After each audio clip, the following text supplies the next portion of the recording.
next year. So he gets another shot at it no matter what. So both of them will be back for sure in the QMJHL next year. But we're looking at Sam Steele and Max Jones coming in, right? And then what about Josh Mahura? I think he on defense he's lights out, right? I mean, he's been playing really, really well. He's an offensive defenseman, so that should be exciting for the Gulls to have on their team. Yeah, I mean, they haven't really had a guy like that since Brandon Montour and Shea Theodore were down there. You know, a guy that can really drive play offensively on the blue line. Of course, Jakob Larsson has been good down there, but he isn't that type of player. He's not an offensive defenseman, kind of power play quarterback. And Josh Maher is more of a two-way guy anyway, but he kind of has that offensive flair, I think, that a guy like Jakob Larsson doesn't have. So if they're both down there with maybe even Pettersson or Walensky, and you have those four guys down in San Diego to start the season, that's a pretty good top four to have down in the minors. And then as guys we've already mentioned, you know, Max Jones, Sam Steele, Troy Terry could all be down there. And another guy is Jack Kopaka, who I believe he's now not eligible to play in juniors unless Sault Ste. Marie brings him back as an overager, is another guy up on forward who can come down and play for the Gulls this year coming up. And he's a goal scorer and had a great season and great playoffs with Sault Ste. Marie in the OHL. So that's another guy that they can bring in. So they've got four forwards coming in that could probably jump right up into their top six. And then you've got Josh Maher, who immediately becomes one of your best blue liners down in the AHL. So a lot of talent coming to San Diego. It's going to be an exciting season there because most of them are going to be playing there all year. I don't think other than maybe Sam Steele or Max Jones, most of them won't be making a jump up to the Ducks. I mean, Jones, as we talked to him, very hungry to play for the big club. I mean, He said he would enjoy playing in San Diego too, obviously, but he loves the pro game, so he's excited for the AHL and the NHL. So, I mean, I would love to see him in a Duck sweater, but we'll see how that shakes out along with Steele. We're just excited about those guys, but for sure going to San Diego. Yeah, and the last question we had for Twitter, I mean, we kind of already answered it, but Ricky asked us, what is the possibility of the Ducks making any deals with the cap possibly increasing $3 to $7 million?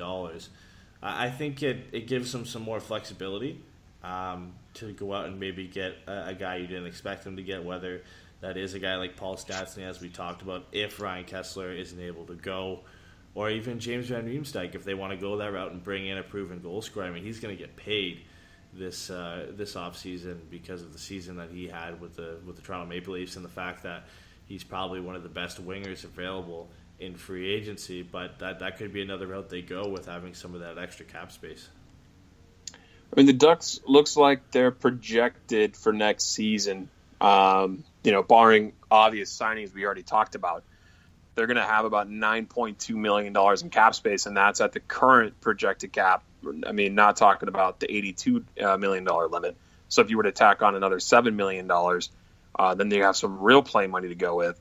They're definitely not sitting in what Vegas has, which is $24 million, if you're not counting about the increase that the league is projecting. But yeah, you really got to look at who they got to sign at home. They got a lot of guys they got to give cash out to. So, and John Gibson could cost an arm and a leg. We don't know how Bob's going to work that. But yeah, we kind of went over a few of those guys a couple of times. I know you're real high on Ian Cole and James Van Riemsdyk, and Van Riemsdyk has been a name that's been floating around the Ducks for years, and he just hasn't come over. And he just had a big year, so he wouldn't come over at a cheap price. Yeah, and I mean, that does it pretty much for the questions. I think one of the last things, at least for Ducks news, we have to hit on is the Memorial Cup, which was a great tournament. And the Ducks had a lot of guys there. They had Antoine Morin there. Sam Steele, who was the tournament MVP, was just excellent at that tournament. Josh Maher as well. I mean, he had a great tournament. He was one of the best defensemen at the tournament, probably besides only Noah Dobson, who is a guy who's expected to go in the top 10 in this year's draft. So it was a great showing for the Ducks prospects in the Memorial Cup. Obviously, Antoine Morin ends up winning the tournament over Sam Steele and Josh Maher, but just a great showing from those three, and it was an exciting tournament to watch. No, man, I caught pieces of the games, and because I was busy watching real hockey. I know you Canadians love your Memorial Cup. I'm just teasing. No, I mostly watched the Stanley Cup and whatever playoffs were going on over the Memorial Cup. But I did catch a few of those pieces of the games. I like the ending of, was it one of them where the puck went in, but they didn't count it because it was offside? That was the game, the Regina Pats going to the final, right? I believe that was their game. Yeah, their game against Swift Current. They were up 5-2 And then Swift Current brought it back to 5-4. They went up 6-4. Swift Current scored with about 30 seconds left to make it 6-5. And then, on a real cheap penalty call, if I remember correctly. Yeah. And then with .1 seconds to go, the puck had come out across the blue line, and they shot it on net. And the Pats were already celebrating, and it actually went into the net with .1 seconds left. But since the puck had crossed the blue line and the shot coming back in, there were still players from Swift Current in the zone. It counted as offside, but that would have added some extra drama if that rule didn't exist. And they were celebrating too early, and then they ended up getting the tying goal on a shot from outside the blue line. That would have been amazing. I would have just wanted them to forego that rule just to see the story on that. I mean, the amount of heat those guys would have got for celebrating early and then getting scored on with .1 seconds left, that would have been insane.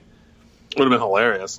It just doesn't happen. But yeah, I mean, that pretty much wraps it up for the Mem Cup. As I mentioned already, Antoine Morin was actually dealt to Halifax per a trade that actually had occurred in around Christmas time, and then it didn't come into effect until the season was over, until his season was over. So now he's part of the Halifax Mooseheads, who are a great team and host the Memorial Cup next year, so he'll be going back. And then Maxime Comtois was dealt from Victoriaville to Drummondville, so a couple of the Ducks prospects being dealt. And then Antoine Morin also signed his ELC with the Ducks, so a busy week for him. He ends up winning the Mem Cup, getting traded to a team that hosts it next year, and then also signing his entry-level contract with the big club. Yeah, why not win the Mem Cup and then come out and make $775,000 a year? Sounds like a really good week. At it next year with the team who's hosting it. So yeah, it's a pretty good week for him. Well, hey man, that's it from me. You got anything else you want to touch on before we wrap? I think the one thing I want to touch on, it's not necessarily Ducks related, but we have to dive into it because the Ducks were in on him at the trade deadline, is Evander Kane signing his 7x7 deal with the San Jose Sharks, which was insane, to say the least. I mean, that's a lot of money, even for a guy as talented as Evander Kane is, but with all the issues that are perceived, I guess, to be in the past, you now have him locked up with the Sharks, who really aren't getting any younger. At 7 years and $7 million, I think that takes him until he's about 35 or something around there, or 33. I think he's 26. Yeah, so I think it takes until he's 33, and he'll be making $7 million all the way across the board. How do you feel about that deal? I think it's a big overpayment for San Jose to get him back. I mean, Buffalo is happy because they get a first-round pick now, I believe, at next year's draft. So I don't know. I mean, I would have been okay if you got $7 million a year, but at like a 4-year rate. Yeah. I mean, when you get him until he's 30, but to pay him into his 30s, 7x7 is a lot of cash for a guy who has never hit 60 points. He's only been a 30-goal scorer once. I would rather have a Ricard Raquel on the team, and Ricard Raquel's been able to hit 30 goals. I don't see why San Jose felt they had to lock him up long term. They got Joe Pavelski. They got to lock up too, and rumors are he's going to get an 8x8 or something along those lines. They like doing that for their big guys. And they're losing probably Joe Thornton, unless he's going to come back for dirt cheap now that they paid Evander Kane through the nose. Yeah. And they don't have that big top-line center. I mean, Pavelski's great, but, I mean, I thought they were going to be in the running for John Tavares until they did this. Yeah, I don't think that happens now. I mean, they might be able to make something work if they move some things around, but I don't think you can really bring him in there. And there's still the whole thing where the reason a lot of people didn't want him in Anaheim was his off-ice issues and the fact that not a lot of people liked him in the locker room. And that kind of seemed to go away with the buddy-buddy atmosphere he had with Joe Pavelski and Brent Burns. But it doesn't necessarily mean it's gone away. I mean, there's still a lot of guys, especially in the Sabres organization, that really don't like him and what, his presence in the locker room and the type of attitude he had. And now you've got this guy in your locker room for 7 years. There's a possibility that this gets pretty toxic in that locker room if he hasn't changed over 7 years. I mean, he's going to piss a lot of people off if he's doing some of the same stuff there. I mean, I hope he doesn't do that kind of stuff. You don't want to see that. No. Those issues, especially the allegations, what they were awful. So hopefully that's all behind him and he's moved on to become a better person for it. But I don't think his play on the ice, to me, has been consistent enough to warrant this kind of deal. He meshed with San Jose pretty quick. But shoot, Small I mean, we've seen that sample happen size, before. Exactly. Very small sample size. And they got him to score goals. That's what they want him for. I mean, hopefully that's what he's become for them, as long as he's not playing against Anaheim. But I don't see him putting up monster numbers. I see him sitting right between 20 and 30 goals again next season. Yeah, I think he's a consistent 20 goal scorer. I think that's what they're going to get, and they paid a premium for it to not let him go to free agency. But I mean, there's guys out there that are consistent 20 goal guys that that aren't making $7 million a year, and unless, like you said, he's putting up like 60, 70 points, you're kind of overpaying him by about at least $1 million and $1.5 million. And that can make a big difference in going out and getting guys like a John Tavares or somebody else to make this team better, even if they want to go out and try and pursue a guy like Paul Stastny. I mean, $1 million and $1.5 million in cap space is a big deal when it comes down to making your team better for the long run. I mean, he's making more money than Johnny Gaudreau. Who would you rather have on your team? Yeah. Well, I mean, Johnny Gaudreau, though, is on his first kind of deal, isn't he? Like Rickard Rakell is on his first deal after his ELC.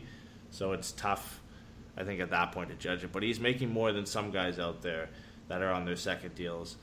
And he's not much better than them. I mean, James Van Riemsdyk, I think, is just as good a player.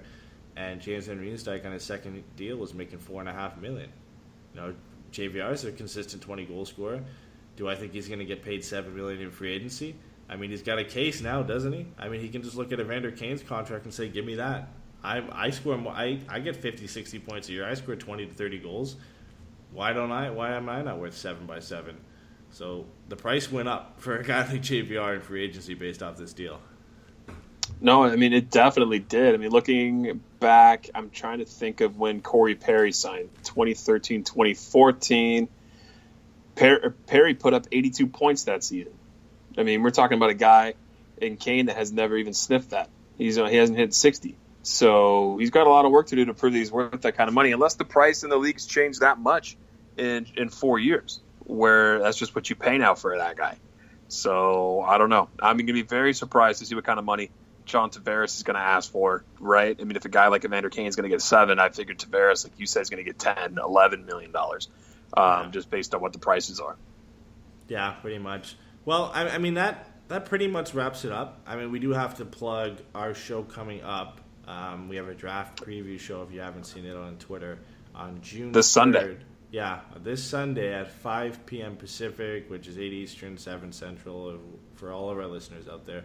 And we've got Steve Cornianos coming on from the Draft Analyst. He does some work with Dobber Prospects as well. So he knows a lot more about the prospects in this draft than we do. So it would be great to have him on, an expert's opinion on who the Ducks should be drafting in the first, I guess we'd probably focus on most of the rounds. I mean, he does a top 500 on the draftanalyst.com for the top 500 prospects for the draft. So I'm sure he could pretty much tell us who the Ducks should draft in every round. I mean, we'll see how much time we have. Definitely want to get through the first few. But it'll be great to have him on and have some insight on who the Ducks should look for. Yeah, come on and learn with me. I'm excited for this. I think it's great he's coming on the show. So we appreciate everyone tuning in live, anyone tuning in after, right? Downloading our show, commenting on our Facebook posts, Instagram, and Twitter. We love you guys, and we'll talk to you guys again on Sunday.